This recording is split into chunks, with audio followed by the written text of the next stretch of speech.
Halo, shalom, salam sejahtera bagi kita semua. Perkenalkan, nama saya Andreas Leonardo Situmorang dengan NPM 2213053154, Program Studi Pendidikan Guru Sekolah Dasar FKIP Universitas Lampung.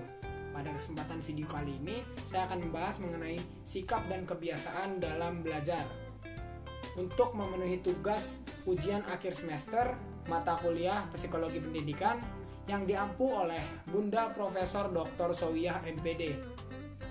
Pada kesempatan kali ini saya akan membahas mengenai dampak dari sikap yang ditimbulkan dalam kegiatan belajar. Jadi yang pertama-tama harus kita tahu, sikap menentukan siklus dalam kebiasaan belajar kita. Pertama-tama kita akan belajar tentang karakteristik sikap. Sebelumnya, apakah teman-teman sudah yakin sikap dan kebiasaan belajar teman-teman sudah baik dan benar? Jika teman-teman mau tahu apakah sikap dan kebiasaan belajar teman-teman sudah baik dan benar, simak video ini sampai habis. Yang pertama yang akan kita bahas adalah karakteristik sikapnya. Karakteristik yang pertama yaitu motivasi. Yang pertama harus teman-teman tahu, dorongan dari dalam diri kita, yaitu yang disebut motivasi, itu adalah dasar pondasi pertama kita untuk memulai pembelajaran. Kalau dari dalam diri kita tidak ada dorongan dan semangat untuk belajar, maka kegiatan belajar mengajar akan menjadi lebih berat kita rasakan. Yang pertama harus kita terapkan adalah menggali motivasi, semangat, dan kegigihan dalam belajar agar kegiatan belajar kita itu berjalan dengan efektif. Poin yang kedua membahas tentang ketekunan. Ketekunan menentukan sikap belajar kamu, karena kalau kita belajar dengan tekun, ulet, kita akan mendapatkan hasil belajar yang baik pula. Misalnya dengan belajar secara terstruktur, kita harus tekun di jam segini. Contohnya di setiap jam 7 malam kita harus belajar.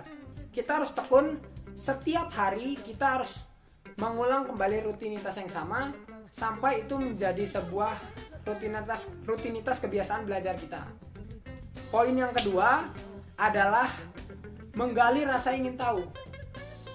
Sekarang ini sudah banyak pengetahuan yang baru, informasi yang baru. Jadi kita sebagai peserta didik harus menggali rasa ingin tahu agar pemikiran kita terbuka atas pengetahuan yang baru.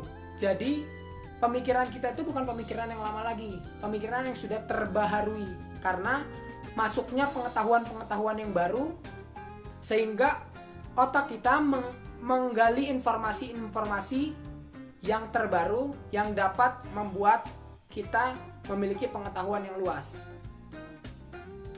Oke, poin yang keempat yang akan kita bahas adalah disiplin. Kita harus memiliki sikap disiplin dalam belajar. Jika kita memiliki sikap disiplin, kita akan membawa diri kita untuk konsisten dalam mengatur struktur jam pembelajaran. Jadi, kita akan memiliki rasa konsistensi yang tinggi akan jam belajar.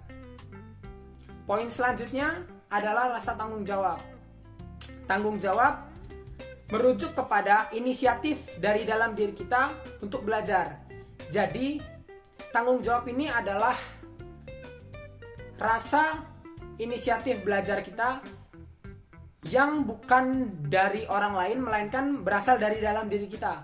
Jadi, rasa tanggung jawab ini adalah sikap belajar yang datang dari dalam diri sendiri, sehingga menghasilkan inisiatif untuk belajar, bukan karena dorongan dari orang lain, melainkan dorongan dari diri sendiri.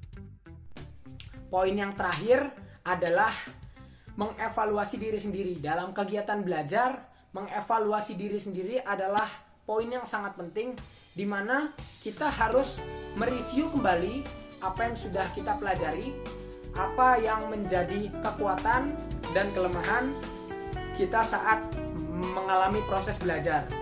Jadi kita dapat mengetahui, sehingga di kemudian hari kita dapat memperbaiki apa yang seharusnya diperbaiki dan meningkatkan apa yang menjadi kekuatan kita dalam belajar.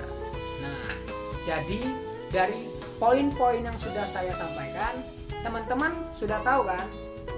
Selama ini sikap dan kebiasaan belajar teman-teman sudah benar apa belum? Jadi intinya, jika sikap belajar kita baik, itu akan menimbulkan siklus kebiasaan belajar yang baik dan benar pula. Nah, jadi teman-teman sekarang sudah tahu kan sikap dan kebiasaan belajar yang baik dan benar.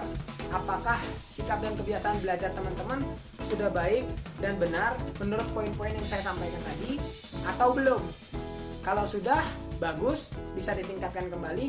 Jika belum, teman-teman boleh mereview kembali poin-poin yang sudah saya berikan tadi untuk dapat memperbaiki siklus kegiatan belajar teman-teman. Sekian video pembelajaran tentang sikap dan kebiasaan belajar yang baik dan benar.